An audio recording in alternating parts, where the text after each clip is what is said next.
Pernah nggak sih ngerasa kalau belajar itu cuma sekedar ngapalin fakta buat lulus ujian? Nah, kali ini kita akan bedah gimana caranya mubah itu semua biar belajar jadi sebuah petualangan seru untuk benar-benar memahami dunia. Buat apa sih saya belajar ini? Nah, pertanyaan ini adalah inti dari semua kegelisahan dalam pendidikan. Dan hari ini, kita akan coba cari jawabannya bareng-bareng.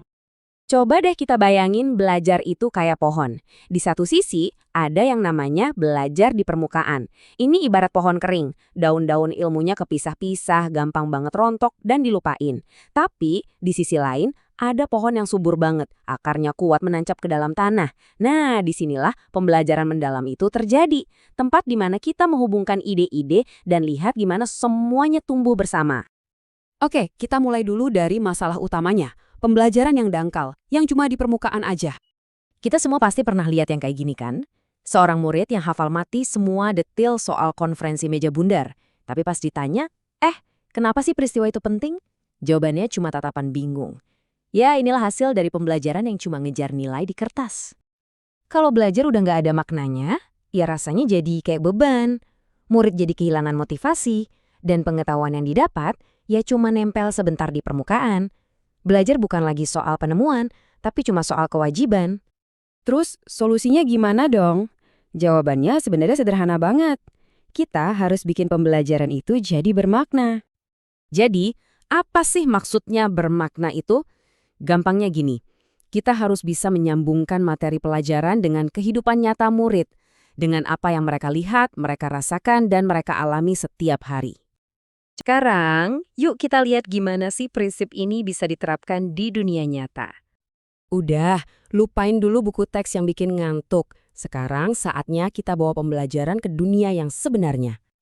Proyek kursi kreatif ini adalah contoh yang pas banget. Di sini, para murid nggak cuma belajar teori, tapi mereka benar-benar menciptakan sesuatu yang berguna dari sampah plastik. Lihat deh, betapa kerennya proyek ini bisa menyatukan berbagai mata pelajaran. Ada IPA, matematika, teknik, bahkan seni, semuanya kerja bareng untuk menciptakan solusi nyata. Ini bukan lagi belajar dalam kotak-kotak terpisah, tapi sebuah pengalaman yang utuh. Oke, dari kursi sekarang kita pindah ke uang. Gimana caranya bikin matematika yang abstrak itu jadi relevan? Gampang, pakai saja untuk mengelola keuangan pribadi. Dengan aturan simpel 50-30-20, matematika bukan lagi sekedar angka, tapi jadi alat untuk merencanakan masa depan. 50% untuk kebutuhan, 30% untuk keinginan, dan 20% untuk tabungan. Tiba-tiba, angka-angka itu jadi punya arti. Dan jangan lupa, belajar itu nggak harus selalu di dalam kelas. Justru, kita perlu bawa para murid ke laboratorium terbesar di dunia, komunitas mereka sendiri. Museum, pasar tradisional, bahkan halte bus, semua itu bisa jadi ruang kelas. Disinilah murid bisa benar-benar merasakan dan memahami warisan budaya dan sosial mereka secara langsung.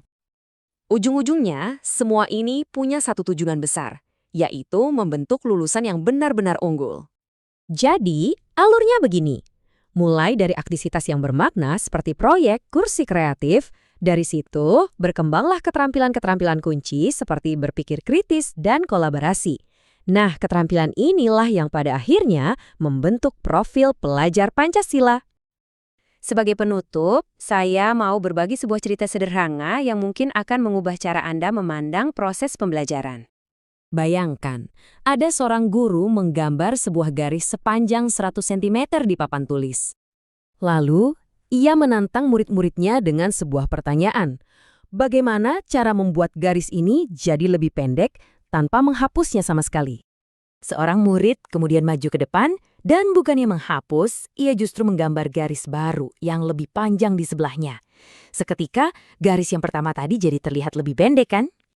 Nah, inilah inti dari semuanya. Pembelajaran yang mendalam itu bukan tentang menyederhanakan kontennya, tapi tentang memberikan konteks yang lebih besar. Sama seperti menggambar garis yang lebih panjang tadi, kita memperluas perspektif dan memperdalam pemahaman. Jadi, pertanyaan refleksi untuk kita semua para pendidik, di ruang kelas kita masing-masing, garis lebih panjang apa yang bisa kita gambar untuk memberikan perspektif yang jauh lebih besar bagi murid-murid kita?